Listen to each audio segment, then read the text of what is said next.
Greetings, jovial viewers. Welcome to Animal World, our co-inhabitants. Christmas Day is a time to celebrate the life of Jesus Christ, who is the epitome of compassion and love for all beings. A man who is representative of the ideals of Christmas is Mr. John Robbins of the USA.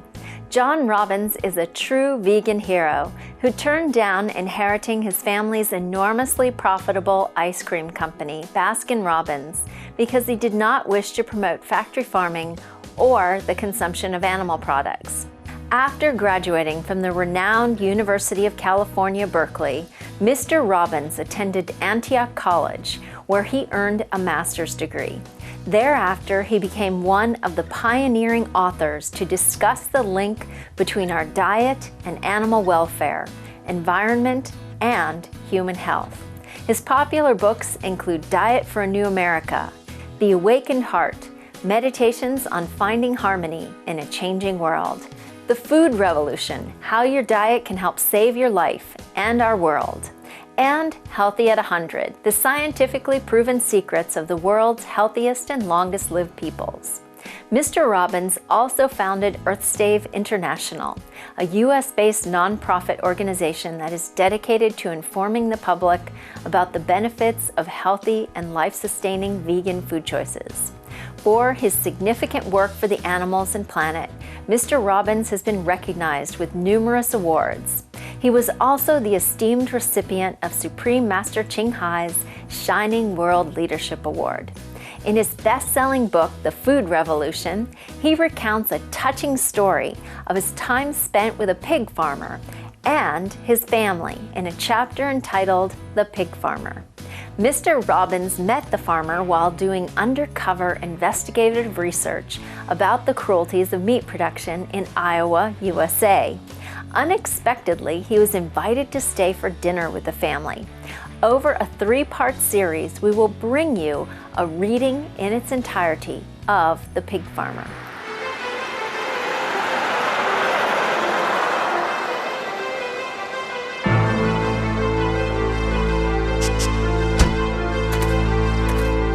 Yesterday, in part 1 of our program, we learned how Mr. Robbins visited a pig farm, posing as a researcher on animal agriculture, and did not disclose to the farmer he was documenting animal abuse in the livestock industry.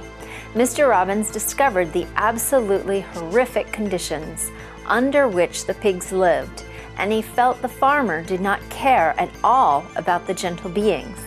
During dinner with the farmer and his family, despite Mr. Robbins avoiding the topic of animal welfare, the farmer somehow guessed Mr. Robbins was opposed to big farms and said, "Sometimes I wish you animal rights people would just drop dead."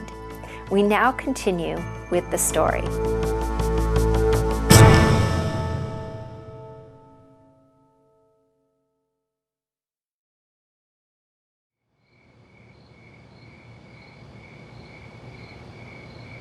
As he spoke it, the knot in my stomach was relaxing, because it was becoming clear, and I was glad of it, that he meant me no harm, but just needed to vent. Part of his frustration, it seemed, was that even though he didn't like doing some of the things he did to the animals, cooping them up in such small cages, using so many drugs, taking the babies away from their mothers so quickly after their births, he didn't see that he had any choice. He would be at a disadvantage and unable to compete economically if he didn't do things that way. "This is how it's done today," he told me, and he had to do it too. He didn't like it, but he liked even less being blamed for doing what he had to do in order to feed his family.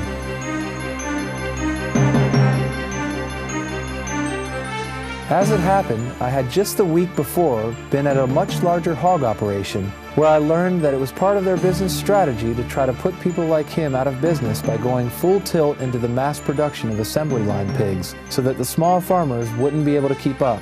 What I had heard corroborated everything he was saying. Almost despite myself, I began to grasp the poignancy of this man's human predicament. I was in his home because he and his wife had invited me to be there. And looking around, it was obvious that they were having a hard time making ends meet. Things were threadbare. This family was on the edge.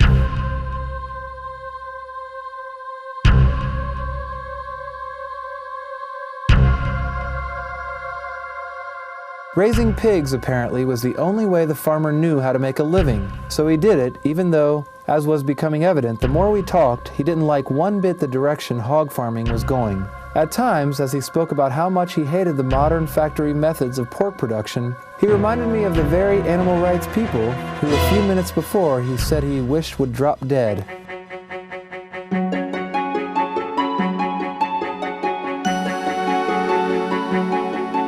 As the conversation progressed, I actually began to develop some sense of respect for this man whom I had earlier judged so harshly. There was decency in him. There was something within him that meant well. But as I began to sense a spirit of goodness in him, I could only wonder all the more how he could treat his pigs the way he did. Little did I know that I was about to find out.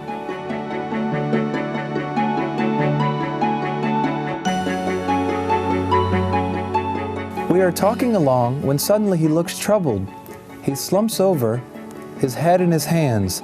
He looks broken, and there's a sense of something awful having happened. Has he had a heart attack? A stroke? I'm finding it hard to breathe, and hard to think clearly. What's happening? I ask. It takes him a while to answer, but finally he does. I'm relieved that he is able to speak, although what he says hardly brings any clarity to the situation. It doesn't matter, he says, and I don't want to talk about it. As he speaks, he makes a motion with his hand as if we're pushing something away. For the next several minutes, we continue to converse, but I'm quite uneasy. Things seem incomplete and confusing. Something dark has entered the room, and I don't know what it is or how to deal with it. Then, as we are speaking, it happens again. Once again, a look of despondency comes over him. Sitting there, I know I'm in the presence of something bleak and oppressive. I try to be present with what's happening, but it's not easy. Again, I'm finding it hard to breathe. Finally, he looks at me, and I notice his eyes are teary. "You're right," he says. I, of course, always like to be told that I'm right, but in this instance, I don't have the slightest idea what he's talking about. He continues, "No animal," he says, "should be treated like that, especially hogs. Do you know that they're intelligent animals? They're even friendly if you treat them right, but I don't." There are tears welling up in his eyes, and he tells me that he has just had a memory come back of something that happened in his childhood, something he hasn't thought of for many years. It's come back in stages, he says. After these messages, we will have more from The Pig Farmer, a chapter from John Robbins' best-selling book, The Food Revolution. Please stay tuned to Supreme Master Television.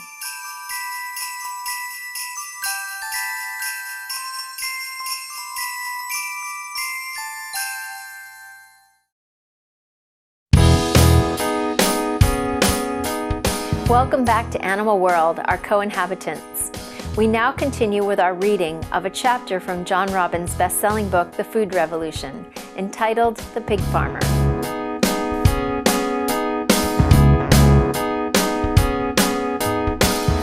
He grew up, he tells me, on a small farm in rural Missouri, the old-fashioned kind where animals ran around with barnyards and pastures, and where they all had names.